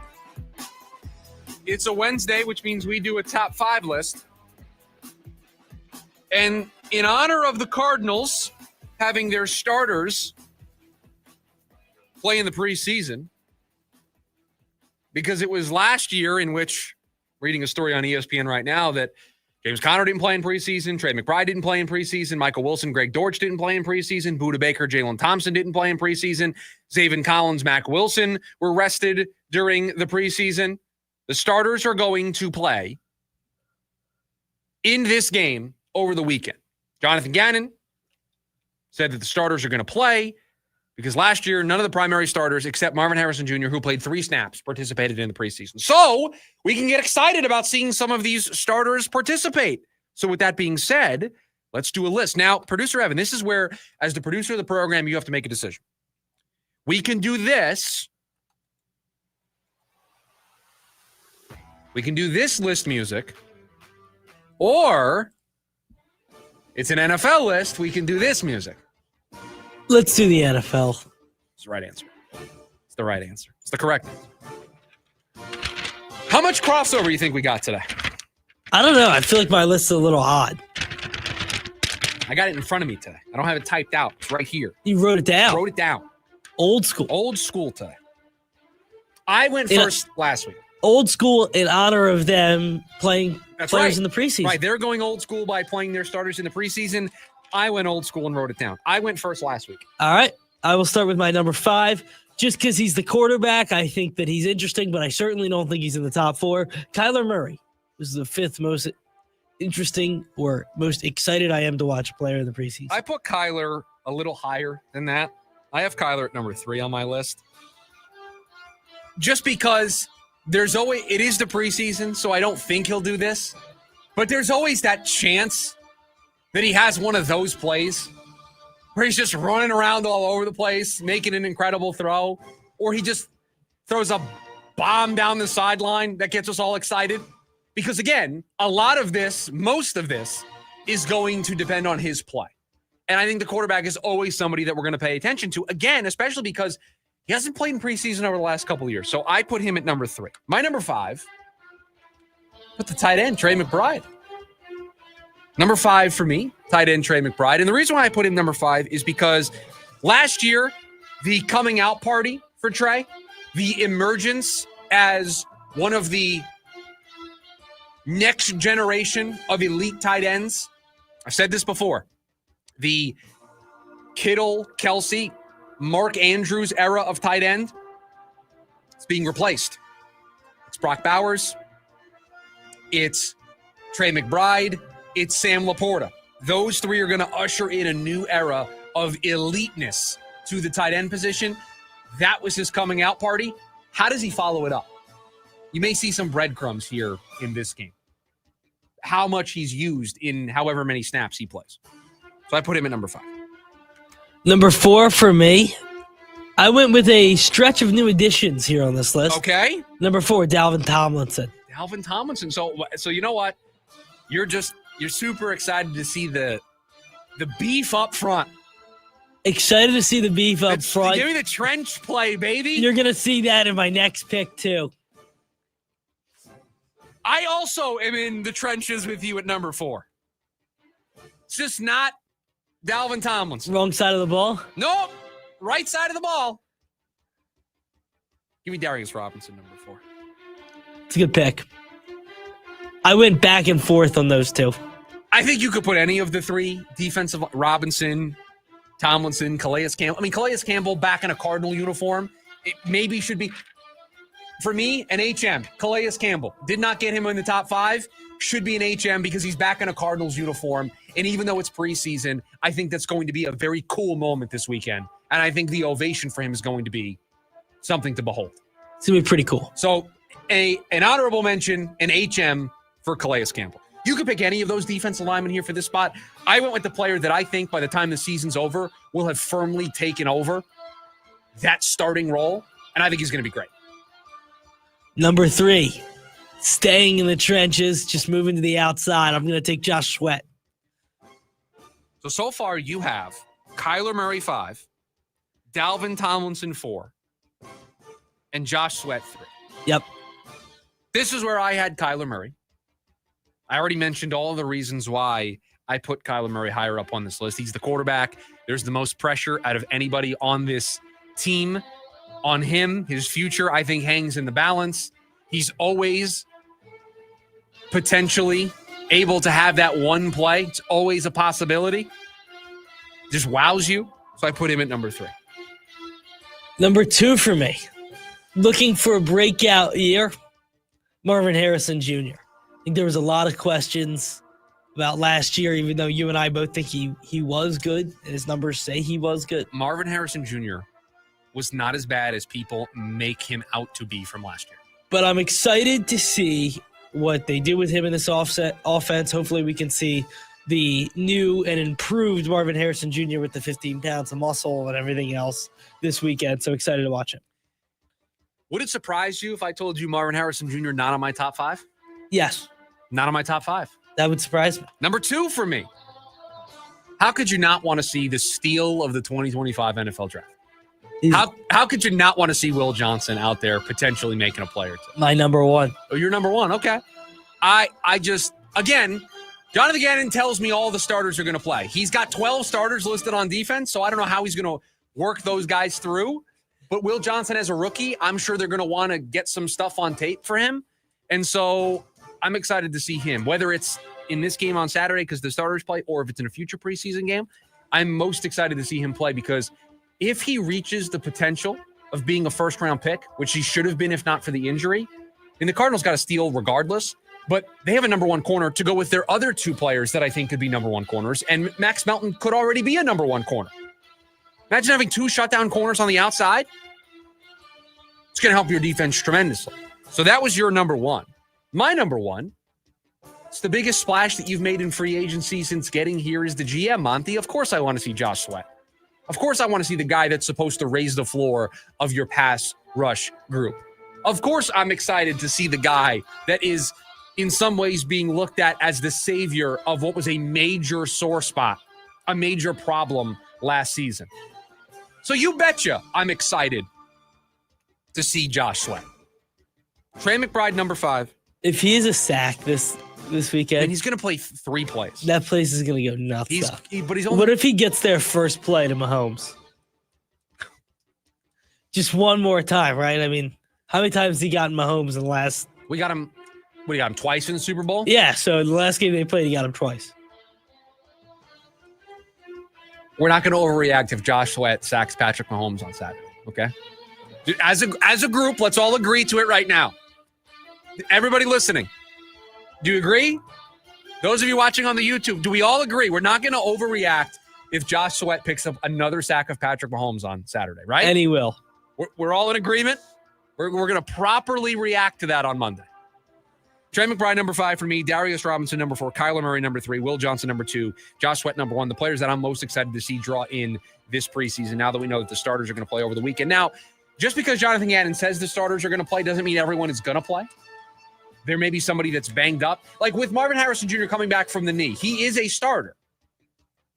Is he going to play the same way that the starters are going to play? That was my other thing. I had Marv high on this list because I am excited to see him play, but I did think about that. Like, how much is he going to play given how little he's practiced? Is maybe he draw more time in the second preseason game? How are they going to divvy that up? Still fair to put him on the list because the starters are playing, so he's a starter. He's eligible to be selected. I just don't know if somebody gets banged up in practice, how they're going to choose to manage it here over the weekend. Man, football is back. Very excited. I recap my number 5, McBride, Robinson, Murray, Johnson, Sweat. Kyler Murray, Dalvin Tomlinson, Josh Sweat, Marvin Harrison Jr., Will Johnson, rounding out my top 5. Players I'm most excited to watch on Saturday as we kick off the preseason. The starters we're most excited to see in preseason now that Jonathan Gannon has changed course from the last couple of years, and the starters are going to play in preseason. 480-864-1060 is the phone number for you to join us here today on the program. You can also join us over on the KDUS AM 1060 YouTube live stream. It's where we stream the video version of the show, so you can hop over there and watch the program as well. Looking at the rundown today, 5 topics about football. 5 segments. I put that together in hour number 1. I was like, it's August. I mean, you just know. Somebody get a pumpkin spice latte, that we're in pumpkin season. Get the Halloween decorations out. Start planning for that fall weather. It's go time, baby. Football is here. Football is back. When we come back, it is more football. Interesting story circulating across the NFL. Sean Payton revealed his grading system for quarterbacks. How would it grade Kyler Murray? That's next, the lunch break, KDUS, AM 1060. Join in on the Sports Zoo on your ride home from work with Dave Rooster Bierstein. Join Rooster as he lays down what's happening around sports and makes it clear what's on his mind. Oh, my. Catch the day's craziest stories and some of the latest numbers from the sports books across the valley. The Sports Zoo with Dave Rooster Bierstein. Yeah, I think that's kind of a wild option. Weekdays 5 to 6 p.m. on KDUS AM 1060 and on the KDUS 1060 app. Stevie Nicks. One special night, October 7th, PHX Arena.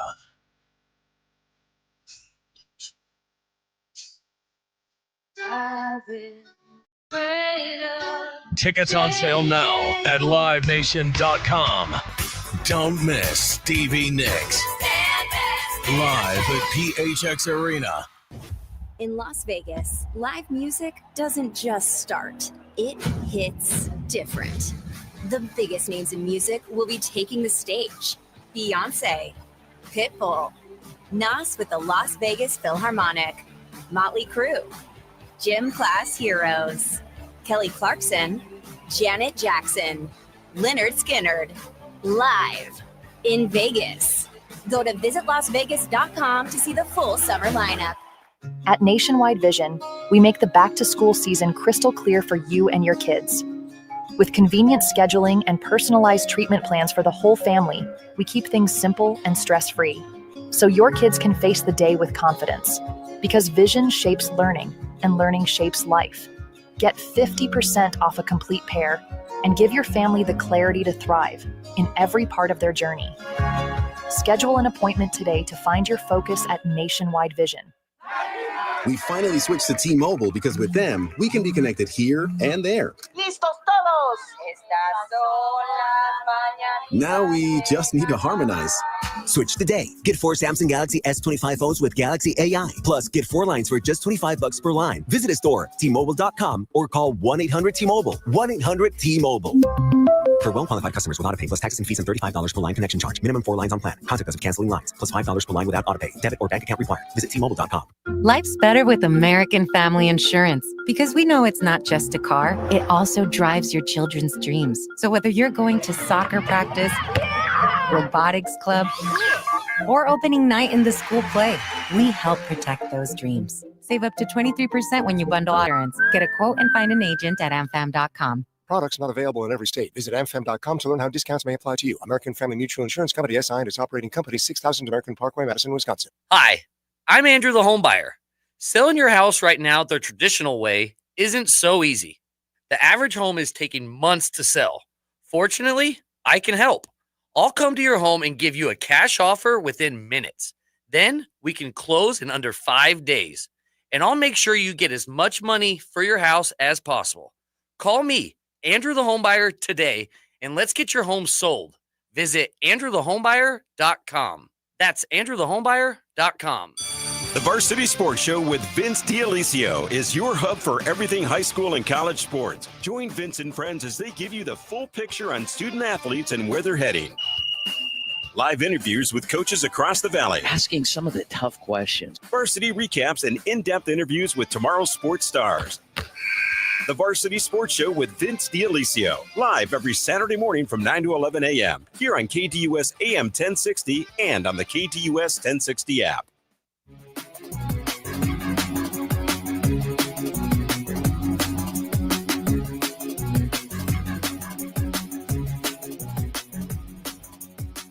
Welcome back into the lunch break. You're on KDUS AM 1060. Before we get into what was making the rounds on NFL social media yesterday about Sean Payton, an excerpt from a new book sharing how he evaluates quarterbacks. Producer Evan, can you do me a favor? You got 400 screens over there. Could you tell me what the current temperature is outside? Because I'm looking at a tweet right now that said the high for today is 117 and the high for tomorrow is 118. And I didn't check the weather this morning, and I'm wearing jeans and a pullover. It's 113 currently. It's 12:37. It's 113 degrees outside. It will touch 114 at 3 p.m. That's the record, apparently. And then it will. This day. That's the highest. I see the high is 114 tomorrow. All right. Well, I will show you. I don't know if you can you see through the. I can, yeah. It says 117 for Wednesday, 118 for Thursday, and this is the ABC 15 7-day forecast. Yeah, I was just on Apple. It's currently 113. 117 degrees. Yesterday, I did the show from home, right? Staying at home. My daughter was sick, right? I only realized it when I went out last night to go get us dinner. I didn't step foot outside at all yesterday. I walked outside. The heat just smacked me directly in the face, and I'm like, oh, what's going on? Today, I'm wearing jeans, and I'm wearing a light pullover. It's 117 degrees outside, or 114 degrees outside. What am I thinking? The summers here are tough. Problem is, it's like 25 degrees here in the building. I was going to say, the other problem is I have chills sitting in the studio. Now, this predates you. You were not here for this, but listeners of the program, my P1s out there, Michael, John, Brian, you all were there for this. We had a period of time where the air in these control rooms was down. Oh. It was sweltering in here. I bet. It was because when was that? That had to be what, February? It was a little bit before you got here. I think it was the beginning of the year. I'll the YouTube audience will remember pretty well exactly when it was. But it was like a daily. They would check in with me, Chris. How's our AC doing? Where we're at? And it was because we have to keep the door closed. Business is going on here in the building. Other radio stations are doing stuff. I can't have the door open. Could you imagine if the people downstairs in the sales department heard me, because the stairwell is right here, screaming about the Diamondbacks in the middle of, what was going on, or the Suns? The Suns were completely embarrassing themselves on a nightly basis. I was in here screaming every day. Could you imagine if I left that door open? Working up a full sweat. So the door closed, got a little toasty in here. But now we've fixed the air. John says it was January, and that sounds about right. Now that we fixed the air, it's very chilly in here. I would much rather the chill than the warmth. Much rather that. Because we had fans going in here to try to cool it down. Was not working. I always know the air is working if I look at the thermostat in the room and I see a temperature. It was just dashes. That's how you knew. That's bad. That's how you knew it was bad. That's bad. Sean Payton was kind of trending yesterday. It was an ESPN story from, it was an excerpt from a book that is coming out September 9th. Seth Wickersham, who works for ESPN, is publishing a book, American Kings, a biography of the quarterback. And it was a excerpt from that book. And it was talking about Bo Nix and how Sean Payton got to wanting to select Bo Nix. And in that process, Payton kind of revealed his formula for evaluating quarterbacks. So I'm going to quote the story. And then where I want to take it is I want to look at Kyler Murray. Quote, Payton came up with a formula. He looked at the rate of negative plays against Mahomes' total dropbacks, percentage of sacks, fumbles, interceptions, then added them together for the average. He also liked to see a quarterback's completion percentage, although it wasn't factored into the algorithm. Like golf, a low score was best, end quote. So Sean Payton wanted to evaluate quarterbacks. And this is at the time he was evaluating Mahomes and then evaluating the quarterbacks in this class when he picked Bo Nix, when he became the head coach in Denver. And what he wanted to do is he wanted to figure out a way to quantify the processing ability of a quarterback. And he wanted to see if they're not throwing interceptions, if they're not getting sacked, if they're not fumbling the football, then you can somewhat extrapolate that out and say, you know what? They're not making mistakes. They're adjusting. Blitz comes. Their processing speed's good enough to identify that. They're getting the ball out there. An incompletion isn't great, but if we're not turning the ball over, that means we're not making a bad throw or a bad mistake. If we're not fumbling the ball or getting sacked, it means we're making good decisions. We're either holding on to the ball or we're getting rid of it. And so that is at least one thing that you can look at to try to evaluate a quarterback. It doesn't take into account the offensive line in front of him, the skill group that you have around him. There's a lot that goes in to playing quarterback. Well, one of my favorite follows on social media, Warren Sharp, took Sean Payton's quarterback formula, percentage of dropbacks resulting in a sack, fumble, or an interception. And then he took that formula and ran it through the quarterbacks that played last year. The best was Josh Allen at 4.6%. Second was Derek Carr at 5.4%. Third was Bo Nix at 6.1%. Aiden O'Connell at 6.3%. On and on and on. The lowest on this list, Will Levis at 17.4%. Is that surprising to anybody? Deshaun Watson, 15.2%. Gardner Minshew, 13.1%. List goes on and on. Higher up on this list than most, let me just do some quick math here. 1, 2, 3, 4, 5, 6, 7, 8. Ninth on this list was Kyler Murray at 8%. And Sean Payton, the book goes on to say that single digits is what you're looking for, right? You're looking for under 10% in that metric. That's what you're looking for. And for Kyler Murray, only 8% of his dropbacks last year ended in absolute disaster.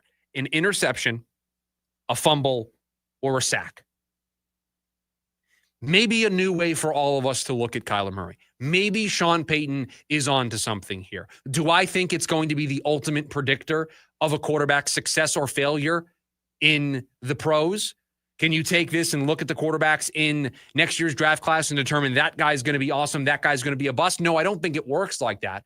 But I do think it's a good gauge on if a quarterback is too chaotic, if a quarterback is too frazzled, scrambled, caving under pressure, not being able to adjust. To me, If you are Patrick Mahomes, who's got a 7.5% number, Lamar Jackson, 6.9% of his dropbacks resulted in a sack, fumble, or interception, you're kind of giving off the sense of being calm, being poised, or what Sean Payton was looking for, that processing speed. Not making the critical error. And guess what? If Kyler Murray isn't going to make the critical error, take a bad sack, turn the ball over, you'd have to think that things are going to go better for the Cardinals this season. What do we want all our quarterbacks to do? Don't throw the bad pick. Don't take the bad sack when you're in field goal range. Keep the offense on schedule. Don't make the big mistake. Make the 3 to 5 big throws over the course of the game that you're going to be asked to make. Get out of there with a dub. Kyler Murray, according to Sean Payton's formula, one of the best at limiting those bad plays. And by the way, I was just as shocked as you probably were when I read that number to you. Because narrative-wise, it doesn't sound like we talk about Kyler Murray in that way. Narrative-wise, it feels like we're always talking about the big mistake that Kyler made. The mistakes that he makes. This says he was top 10 in it last year at not making those big critical blunders. It's interesting because read me some of the names at the top of that list again. Josh Allen, 4.6, topped the league. Derek Carr at 5.4. Bo Nix at 6.1. Aiden O'Connell at 6.3. Jordan Love at 6.4. Lamar Jackson at 6.9. Mahomes at 7.5. Stafford at 7.7. And then you get to Kyler. You want the names right behind him? Sure. Tua at 8.2. Mac Jones at 8.3. Cooper Rush at 8.3. Jared Goff at 8.4. Herbert at 8.7. Rodgers at 8.8. Lawrence at 8.9. Burrow at 9.4. Purdy at 9.5. Bryce Young at 9.6. Those are all the quarterbacks that were under 10%. It's interesting knowing or hearing that and then knowing where those teams finished. Like Aiden O'Connell being as high on the list as he is. Is that a sample size thing, right? I think that's a sample size thing, right? I would love to weed those out based on sample size and see where he finishes then. Well, if you took out Derek Carr, didn't play a lot last season. If you take out Aiden O'Connell, who didn't play a lot last season, he would move up to 7th. Everybody else in front of him, Josh Allen, Bo Nix, Jordan Love, Lamar Jackson, Patrick Mahomes, Matt Stafford, those guys all played a bunch. And all of those teams. So if you finish them 7 and read me those 6 names again. Josh Allen. Playoff team. Bo Nix. Playoff team. Jordan Love. Playoff team. Lamar Jackson. Playoff team. Patrick Mahomes. Playoff team. Matt Stafford. Playoff team. Yeah, I see the point you're making. It's a fair one. If he puts together a season similar to this, you'd have to think they'd be a playoff team. You'd have to think that they would break through. 480-864-1060 is the phone number for you to join us here today on the program. For those of you streaming us on the KDUS AM 1060 app or listening on KDUS1060.com, you can listen for your chance to win 4 tickets to the Diamondbacks against the Rockies Saturday, August 9th. That's this Saturday at Chase Field. The force is strong at Chase Field. First 20,000 fans at the game on Saturday, August 9th. Get a Corbin Carroll Rebel Pilot bobblehead courtesy of Cox. We've got your chance to win the 4 tickets to the game. You got to beat everybody to the ballpark to get your hands on the Corbin Carroll bobblehead. Tickets are also on sale at dbacks.com/SGT. One more before we are out of here on a Wednesday. It is the leftovers. All the stories that we didn't get to throughout the course of the program. We'll get to them next. It's the lunch break. KDUS AM 1060. James Out West, your home for sports down here in the desert. Join James and Pat the Stat Guy as they recap the weekend and dive deep into the numbers for the NFL, NBA, college sports, and more. That's 5 seasons of 1,200 yards. Player stats, team numbers, and contracts are just the start of the discussion for James and Pat. He started 815 career games. He threw 749 complete games. There's no hiding when it comes to stats. It's James Out West every Monday night from 6 to 7 p.m. right here on KDUS AM 1060 and on the KDUS 1060 app. The legacy continues. Pantera. The heaviest tour of the summer. What you say? Tearing up Talking Sick Resort Amphitheater, August 26th. With Amon Amarth.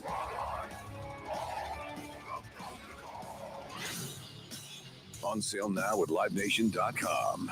Part of the America First Credit Union Concert Series. Hi, Luis Gonzalez here. Want to bet? Feel the thrill of Casino Arizona with 1,400 of the hottest slots and nonstop table game action. We make winners, no experience necessary. Join us for the best bingo in the valley with daily sessions. Indulge in all-you-can-eat Eagles buffet or enjoy fine dining experience at the award-winning Choya Steakhouse. Enjoy top-notch local entertainment, tribute bands, and viewing parties at CAZ Sports Bar, just off the 101 in McKellips. Casino Arizona, uniquely Arizona. It starts with a simple order, a cold Dos Equis dressed with salt and lime. But for the salt clinging to the bottle and the lime perched on top, this is the luckiest of unions. As if the universe has swiped right, pairing flavors together with a crisp Dos Equis. This is refreshment designed by fate, blessed by destiny, and served by bartenders. Enjoy Dos Equis responsibly. Copyright 2024 Dos Equis, imported by Cervezas Mexicanas, White Plains, New York. That'll be 30 even. That's 90 points! Sorry, that was a lot. Now that I'm getting 3 times the points on food and fuel with the Navy Federal More Rewards American Express card, I get a little too hyped sometimes. Cool. Would you like your receipt? In the bag! Sorry, in the bag, please. Learn more about the everyday, everywhere Navy Federal More Rewards American Express card at NavyFederal.org. Navy Federal Credit Union. Our members are the mission. Navy Federal is insured by NCUA. Attention all clones. The Jim Rome Show is here for you every day here on KDUS AM 1060. Lots to get done. Welcome to the program. Listen in as Rome dives into the biggest sports headlines of the day. From final scores, player contracts and trades, team prospects, and even a spicy take or two. The Jim Rome Show, 1 to 4 p.m. every weekday here on KDUS AM 1060. That's the trick. Online at KDUS1060.com and on the KDUS 1060 app.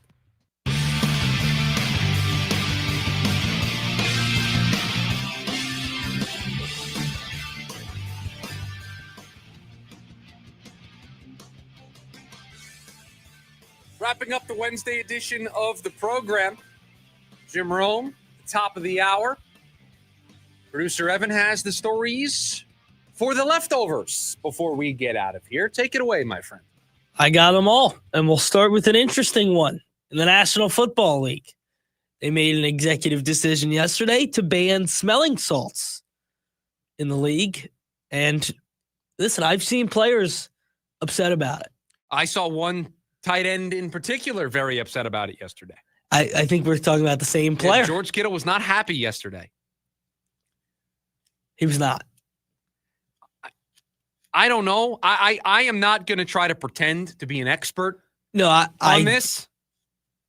I don't understand why players do it. I'm sure there's a medical reason why the NFL at this point is banning it. I'm just going to plead ignorance and say, I don't know what's going on here. I'm not going to pretend to know what's going on here. The NFL made a decision. I guess we'll see where it goes. I think with you, I have no idea. My only thought is there has to be some kind of new study that it's unhealthy. They were legal before. The NFL made a decision to ban them. Something made them change their mind. And I'm sure they cited some medical study or something. I don't know why players do it. I've never understood it. Okay. I've also never played NFL football, so Well, no, hockey players do this. What, with smelling salts? Mm-hmm. Yeah. No, a bunch of athletes do it. I'm trying to remember who, but there was a player who was doing it before at-bats, which I couldn't imagine doing because wouldn't that put you in swing mode? Yeah, I don't get it. It's not something I've ever been able to understand. Speaking of baseball, Red Sox rookie Roman Anthony inked an 8-year, $130 million extension that will keep him through his age 30 season. Yeah, so the deal can be worth upwards. It's on paper, 8 years, $130 million. There are escalators that can take it to as high as $230 million. And that's just different incentives based on award results, based on performance-based things. But there are a lot of escalators that can make the deal very, very lucrative for Roman Anthony and get his annual average value close to the $30 million mark. As of right now, it the 8 years, 130 falls short of the $20 million a season mark. But if Roman Anthony continues to be the player that he's been already for the Boston Red Sox, then he'll get closer to the 230 number. And this is the Red Sox getting ahead of, they don't want another Mookie Betts problem on their hands. They don't want another Rafael Devers problem on their hands, although they signed Devers. They're locking up these young players on their roster and trying to build themselves a young core to try to go out there and compete. He's everything that was advertised to this point. Mm-hmm. I mean, just his approach as a rookie is outstanding. He hits the ball so hard. They have something in Roman Anthony, and that team is going to be fun to watch in the playoffs. They have to get there. They're playing great baseball as of late. I think they will get there. Their pitching is, I think, the question mark for them. But yeah, they'll be a fun team if they get to October. A little update on Micah Parsons. Jerry Jones said yesterday after practice that he has not talked to Micah since the trade request. You want to talk about speed running, how not to do this? Jerry Jones is putting in a masterclass. This is the textbook. Hey, here's how to not handle a contract dispute. You look up the book. It's on Jerry Jones. His picture is just right there. It's really bad. This is a disaster. A disaster. And by the way, it's very fixable. Make him the highest paid defender in the sport. I just don't understand why they won't. I don't get it either. Bleacher Report wrote a story this morning. 10 MLB players who could still be traded before 2026 opening day. Jarren Duran. We got 10 players. Jarren Duran is number 4. Luis Robert. Not on the list. Really? Because nobody's going to want that $20 million option. That's fair. Try to think of other players. So number 1's a pitcher. Paul Skeens. No. Sandy Alcantara. No, Sandy Alcantara, could be on the move. Number 2, kind of an interesting name. They were playing good baseball around the trade deadline. They've started to fall off. But Nolan Arenado. He's got a no trade clause, though. He was supposed to be in Houston. He vetoed a trade. The trade was done. He vetoed it. I don't know who's going to want to take him in that money. Here it is. Stephen Kwan. And while he blocked the trade to Houston in December, he has never ruled out accepting a move elsewhere. Sure, there were thoughts that he was going to go to one of the New York teams for a little bit, but that never materialized. Although his contract is front loaded, so his salary drops from 32 this year to 27 next year, and then 15 in 2027. Spoiler alert: Nolan Arenado is not worth $42 million over the next 2 seasons. He's not a valuable hitter anymore, and the defense, while still great, is not what it was 3 years ago. Yeah, he's 34. He's not a $21 million a year player. Number 3 on this list was Yandy Diaz. Mm-hmm. Number 4 was Jarren Duran, like you said. Number 5, Stephen Kwan. Mackenzie Gore. Did you hear that apparently AJ Prellers was heavy on Mackenzie Gore? It's a trade deadline. AJ Preller tries to acquire everybody. He traded him 2 years ago. Yeah. So and there's nothing stopping AJ Preller from saying, you know what? I'll take him back. Mackenzie Gore is 5. Do not trade Mackenzie Gore if you're Number watching. 6 is Mitch Keller. Yeah. Who I could certainly see getting moved more than Skeens. Certainly was surprised that he didn't get moved at this deadline. I was too. I really thought that they were going. I can't believe that really it felt like Pittsburgh didn't move anybody other than Brian Hayes and Bednar, I guess. But I thought they were going to have a full fire sale. And they did not. They did not. Not like the Twins, who did have a full fire sale. Can I cut you off because I want to ask you a question before we get out of here? Yeah. Will you be purchasing the brand new ESPN streaming service that has been announced over the last couple of days? I have not looked into it really yet. So it starts on Thursday, August 21st. It's going to cost you $29.99 a month. You get access to everything. ESPN, ESPN2, ESPNU, SEC Network, ACC Network, ESPN News, and you get ESPN on ABC, you get ESPN Plus, you get everything. 47,000 live events, on-demand replays, studio shows. You also get U.S. Open Tennis, International Soccer, WNBA playoffs. They had just announced a deal today with WWE to air all of their premium live events in 2026 on their What's the service. difference if I have YouTube TV and have ESPN? So now I don't get ESPN? No, you get ESPN, I think. I feel like if you have cable, why would you buy this? I do not have cable. So I am strongly considering this. Do you have YouTube TV? I do not. I have YouTube TV. I don't know why I would buy this. I don't know if there's something that you're missing out on. It's not very well explained. No. I'm a little confused on whether I'm not going to be able to watch ESPN at all. I don't think that's no. I don't think so. I don't think so. But a brand new ESPN coming to you in a matter of days. And they're just calling it what? ESPN? They're just calling it ESPN. Okay. That's not confusing or anything. Nope. Jim Rome's coming up next. Producer Evan, thank you for all that you do battling through the flu game today. Everybody, have a great rest of your Wednesday. We'll talk to you tomorrow. See you. AM 1060 KDUS Tempe Phoenix and KSLX